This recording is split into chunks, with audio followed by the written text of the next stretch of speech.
All right, everyone. I got a crazy one here for you. Welcome back to Blue Ridge Silverhound, and as always, we're bringing collecting to your home. I just came up with that. I don't know what it means, but anyways, it's true.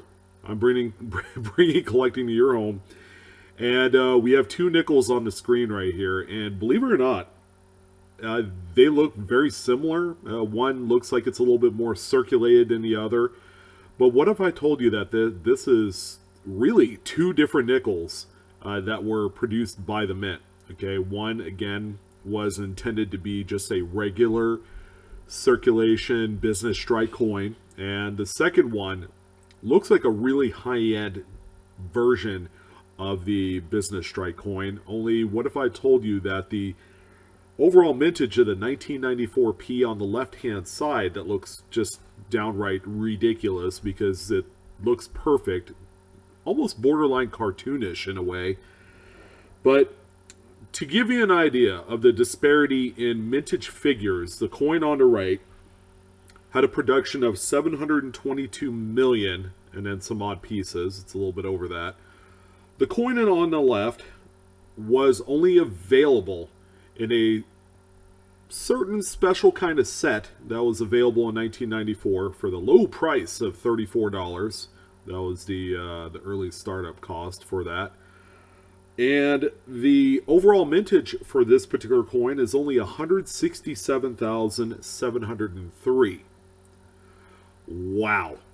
Okay, so it's been a while since I've seen this coin in person. I've actually owned a couple of these sets before.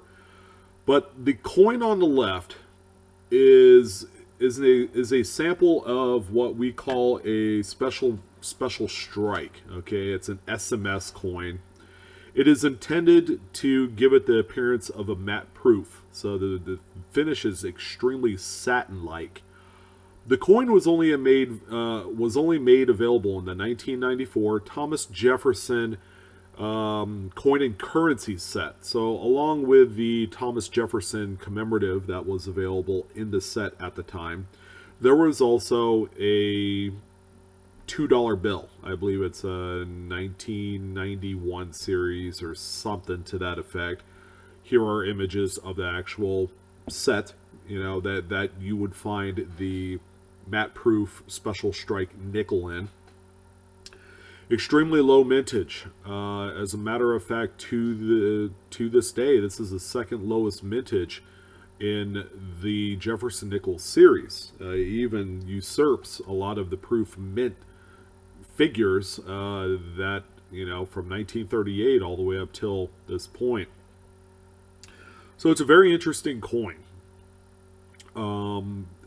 Grades go all the way up to proof 70. All right, so it's.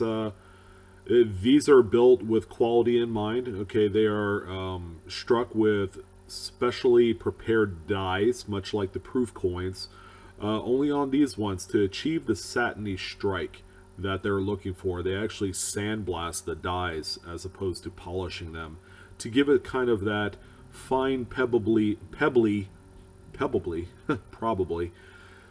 surface, which makes it more reminiscent of an actual circulation strike. Now, if someone was crazy enough to break apart the set and actually throw out that 1994P special mint strike into circulation, it'll end up looking like the coin on the right from the beginning of the video. So it won't take a whole lot for it to look pretty well circulated and worn, just like any other BU nickel after the first 3 or 4 months of circulation. So the prices are kind of they've come down over the years. Again, the proof 70 coins of the 1994 typically sell for between $300 and $400 in proof 70, so that's a perfect grade. The lower graded coins in 68 and 69 have stayed relatively flat in the $100 to $150 range. And if you were to buy the actual commemorative set with the $2 bill today on eBay, they typically run about $100 to $125, okay, depending on the day and who's selling it. So this is a very interesting coin, all right. And not only did they do this for 1994, but I have to say that they also did it in 1997. Again, a Philadelphia minted coin. And this one was actually included with the 1997 Botanic Garden set, which has the Botanic Garden commemorative, along with another $2 bill. I believe this one is a 1995 series, but released in '97 as a complete set. This one has a tremendously lower mintage over the 1994 at only 25,000 pieces. So where are these mintage figures derived from? Well, it's real simple. Okay, at the time, this was a mint on demand type item. So as people ordered the set, they produce them, put them in their encasement, package it up, and then send it off to the consumer, or the collector rather.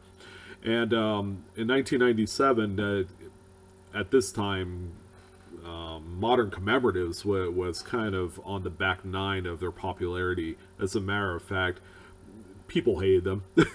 I'll be honest with you. I was one of those people because I collected those for a few years through high school, and I just got tired of them. They became the same old, same old. They were crafted in silver, and the designs were somewhat uninspiring. This is exactly the case for the Thomas Jefferson. I feel like they could have done a little bit better on that coin. But for the 1997 release, okay, extremely low mintage numbers. There was not a lot of fanfare or love for this set. As a matter of fact, this had about the same start price at that $35, $40 level as the 94 did. And most people didn't really care too much about the SMS strike nickels that were included in these, which, by the way, ended up being the value driver at the end of it all. It's crazy. But the one miraculous thing that I will say that maybe you guys aren't aware of. Now, I alluded to on a previous video about a top 100 coins in U.S. history by Q. David Bowers. Well, this coin right here, the 97p SMS strike Jefferson nickel, is number 15 on the list. So it does have a bit of importance. Okay, think of it as the early iteration of the Mint's way of trying to kind of throw in a little low mintage rarity into their coin products, much like how they're doing with the 2019 W Lincoln cents. Although there's a lot more, more news, and people seem to gravitate more on that because of what they find on social media and on YouTube. But back in '97, that didn't even exist, and therefore it's all reflected in the actual overall mintage numbers. Now let's get into the prices of these things, because they're oddly, for the low mintage limit, they're oddly valued pretty closely to the 94 from what I've seen on like heritage auctions and great collections. Actual proof 70 examples sell for between $300 and $400. There's not a whole lot of difference between the 94 and 97, which again, it's kind of strange. All right, and I think it's a kind of a combined market with these two dates in there.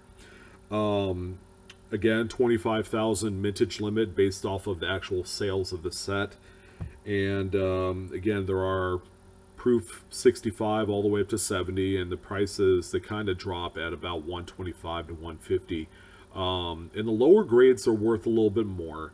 The actual set, if you were to buy it on eBay, complete with both the Botanic Gardens commemorative, the satin strike Jefferson nickel, and the $2 bill, still run in that 125 to 150 range. So if you want to buy the set as is, I mean, there you go. Not a whole lot of price difference between that and a Mint State 66 or 67 piece of the Jefferson nickel, although you do get a few more items in there. But I wanted to just talk about it. What's the likelihood that you could find any of these in circulation? Well, it's awfully tough. Okay, as a matter of fact, after a certain while, circulating proof coinage, if someone breaks up a set and throws it, in change or uses it to pay for a drink at the convenience store, eventually these coins will get beat up and circulated enough that they're going to look like just like anything else. And there's going to become a time in the overall just kind of just the circulation kind of process that these coins are going to be unrecognizable as SMS coins or proof. Okay, that's why they call the term impaired proof, is for coins that were once proof coins that became circulated. They're worth essentially face, and that's unfortunate. I'm sure a few of these got broken out of the sets and thrown into a coin jar at some point. That's kind of depressing to think about. But at the time, nobody really give a care because, again, commemorative sets, the U.S. Mint was trying too hard into promoting a product that just was not popular at the time. So, I hope you guys enjoyed this one. Kind of an interesting take on, again, a 20-plus year rendition of the U.S. Mint's attempt at a low mintage rarity. It actually worked because the coins are absolutely beautiful. The last set I had, I never dismantled it, and it looks great. And what I can say is that these coins will slowly jump upward in price. Okay, not because of this video. I don't influence the market that much to make a difference, but at the very least, I make people aware that these coins exist. Don't think you'll ever find it in change, so you want to make sure that the coin that you do find is going to be straight out of the actual commemorative sets and not out of pocket change. So anyways, that'll do her for the evening. I hope you guys enjoyed this one. Again, follow me on Facebook, Instagram, and Twitter. And yeah, hit that like button. You show your boys some support. That's the best way possible. You guys take care. Like, share, subscribe, and comment. All right, take care.